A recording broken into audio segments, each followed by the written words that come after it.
I'm going to go over some recent finds, and I'm going to go over some answers to questions about older ones, and using some of my equipment.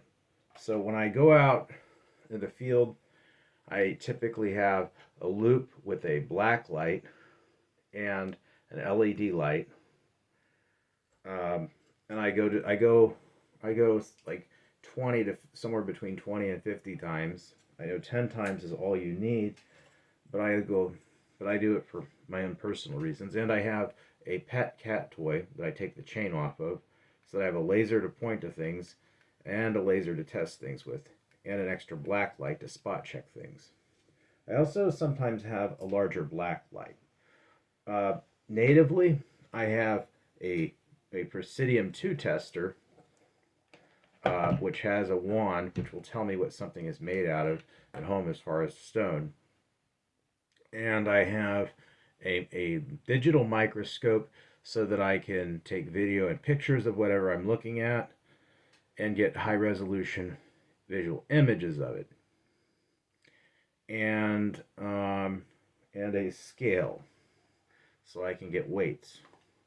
So, like today, one of the first things that I'm getting answers about is I got this pendant from the same source as this stone, which was originally an pendant, which turned out to be a spinel. So I've always thought that that stone in that pendant is a spinel too, because they're very similar and they're from the same source. But unlike this one, I never did have a chance to test it with my tester. So I was going to find out what the actual um, uh, what the actual stone is. So we're going to do that. We'll first make sure that this thing is calibrated.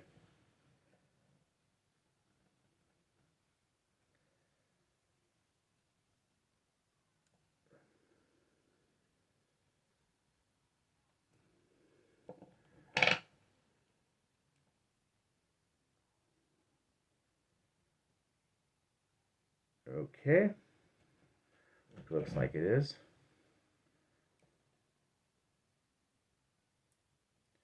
And yes, this thing does test as spinel. I just use the wander. And basically you watch the gauge until it goes in the range, and you go off the color. And if I look under the microscope later, I'll see certain features in the stone, which you can find pictures for online, and they will help you better identify it.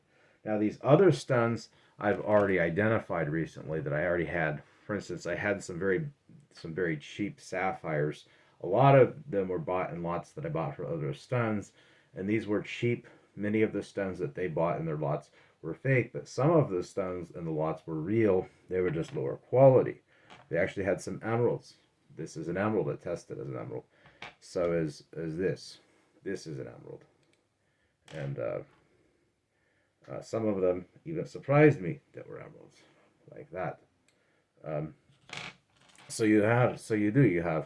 you find things like that. But recently, like when I was out at the thrift stores, I was I was found a lot of things started showing up in certain stores that hadn't in a while, and a lot of the management had changed recently. And I had suspicion about certain things. Certain stores sell things online, certain don't, and certain things are harder to sell online than others, and some things, even if you could buy them and sell them yourself online, the amount of money that you have to front up initially to do it would be a lot. So I think that people might have been holding stuff back because all of a sudden lots of things show up. These are peridot earrings, and I paid only a couple of dollars for them. They have a nice styled hinge clasp, and they're very nice. I have these are nice too. They're also peridot earrings. A couple dollars too. Came from the same place. It seems like someone there really loved peridot because I've got more than a couple of pieces of peridot from the same lot. There's aquamarine. This is a sterling silver bracelet. There's aquas of decent size aquas actually in quality, and then the rest is different types of tourmalines. and it's a nice bracelet, and I paid like $5 for it. Here, this was something I was surprised by. This is a 10 carat. It's marked. There was one marking that threw them off, and it doesn't mean what they think because it's a letter marking, and it can mean something else. In this case, it was the maker, um, and because I looked that up, and then there was a 10 carat marking on the clasp, which was in a separate location, and this is a 10 carat rope chain bracelet. But this one, now we're going to talk about the pearls, and this is something that sometimes I will buy a thing of pearls. But before we get to that, one more thing. Diamonds. So I bought this at a Salvation Army. Now, this is one of the problems when you use pawn shops as your appraisal. And unfortunately, thrift stores, this is what you're reduced to. Because a jeweler, as a standard rule of practice, is going to charge a percentage. It's their business. And you can't really do that, or they're going to go low if they can buy it from you, and they're going to go high if they get it from you. They get the percentage. So these are all diamonds, black and white diamonds. The quality is not that bad, and they and the stones here, and basically, so you can kind of see the stones. The but it's in sterling silver. And so the pawn shop is, their mentality is, well, the diamonds can't be real. They won't even bother to test them, and then they'll assume that they're lab or they're moissanite or something. I have the ability to like test them a little bit better because I have that presidium tester. I have microscope. I can look at things like boron and carbon, and get better answers. Um, and so the reality is the stones in that chain are worth more than the chain. If it was gold, they would still be worth more than the chain, because in good jewelry, the stones are going to be worth more than the metal. This is an example where it far exceeds that. Everything in these are cheap freshwater pearls, except for this centerpiece. This is a naturally formed large pearl. Now, you'll notice how it kind of slightly fluoresces like that. And that's because it is it's a South Sea pearl, and it's the only reason I bought it. Everything else in this is crap, except that one piece in the center. That there, and it's actually could be turned into a different pendant. And a lot of times, people making lots of jewelry will buy big lots of pearls from somebody who has a big house of them. And sometimes people getting paid 60 cents an hour or $1 an hour will go fetch stones or whatever of a certain color out of a certain area or a scoop, and things happen. This is something I'm going to check on. So these are not the greatest pearls, but the chain is the clasp is of a style, and the oxidation of a style, and the clasp of the silver, which tells me this is slightly old. These are fresh water, but they're not seeded by the style. Let me see what these orange things are. So what do they hit the range of? Okay, these are gonna be either orange garnet or orange tourmaline. These little orange beads, and they're interesting because they are faceted, but they're not faceted perfectly. Actually, I didn't notice they were faceted at first just because of the shape that they're faceted in. It's kind of interesting though, really. I would have thought they might be glass if I couldn't feel in the look of them right away, and I didn't have the knowledge, just because the way that they were put on this. This is probably a very nice piece. I would have to do more research to give you like what I thought this might go for, but it's nice. These are pearls. They're spaced with beads, and the beads are actual stone with actual, between smaller pearls, and it's a nice piece. These I passed once actually because they're very because they look um, like rice pearls, but these are 14 karat clasps, and these are 14 karat beads in between. And I bought them for under $2 a piece, and they're probably 150 $250 strands. So you have to be careful. And these are things that I found recently. My recent finds. Um, this one is an example of one, not to assume something isn't natural. I forget what they call these, but these tiger shaped things, that's an actual natural thing that forms in pearl type structures. And these are all treated freshwater pearls, um, except maybe these are actually just freshwater pearls. But there's the size of the strand matters.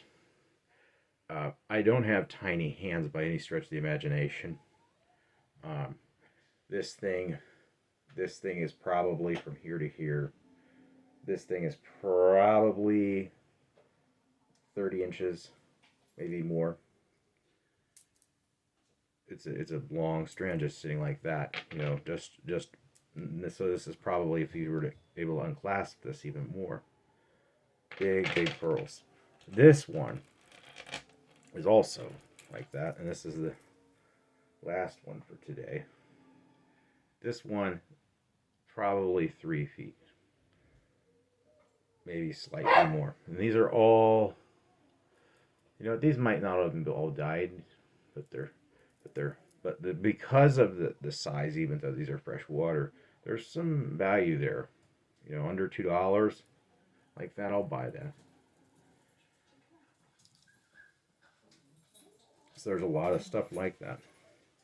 Now this one, I will have to do some more looking at. I buy things that are turquoise. This one, I'm suspicious of, but the one bead, it might be, might not be. I mostly actually buy real turquoise, but I will say most of it is that I buy. But I will say that one and I see more diamonds. I see more sparkly stones that I see that are diamonds than I see stones that look like turquoise that are turquoise. It's probably the most faked stone. So that's kind of probably, well, you know what? There's one more thing, if I can get to it quickly, that I'll show you. And it actually has one lesson. And it's right here. I have so much stuff. In fact, I'm going to start. I'm not a dealer, but I've told my wife I usually give things away or to start selling some of the stuff that I put in and take some of the money and wait, see here. That's in the rings down here. There it is. And it's some of the rings anyway.